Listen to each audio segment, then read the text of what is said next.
Indian നാവികസേനയുടെ ആദ്യത്തെ അന്തർവാഹിനി വിരുദ്ധ ആഴം കുറഞ്ഞ ജലകപ്പലിൻ്റെ പേരെന്താണ്?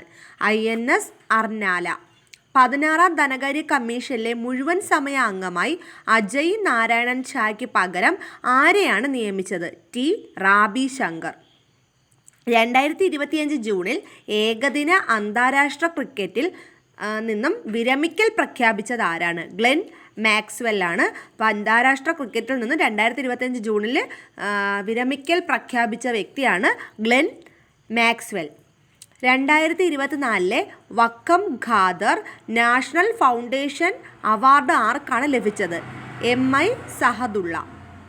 2025 ലോക ഭക്ഷ്യസുരക്ഷാ ദിനത്തിൻ്റെ പ്രമേയം എന്താണ്?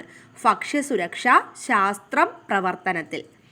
പുരാതന തമിഴ് ക്ഷേത്ര ചരിത്രത്തിലേക്ക് പുതിയ ഉൾക്കാഴ്ചകൾ നൽകുന്ന പാണ്ഡ്യ കാലഘട്ടത്തിലെ തെന്നവാണീശ്വരം എന്ന ശിവക്ഷേത്രത്തിൻ്റെ അടിത്തറ അടുത്തിടെ എവിടെയാണ് കണ്ടെത്തിയത്? ഉദംപട്ടി, മേലൂർ താലൂക്ക്.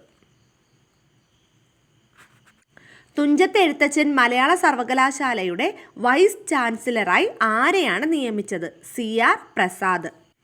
കേന്ദ്ര സർക്കാർ വിജ്ഞാപന പ്രകാരം സ്പൈസസ് ബോർഡ് ഓഫ് ഇന്ത്യയുടെ കീഴിലുള്ള സുഗന്ധവ്യഞ്ജനങ്ങളുടെ പട്ടികയിൽ അടുത്തിടെ ചേർത്ത ഇനമേതാണ്? ഉലുവ ഇലകളാണ്.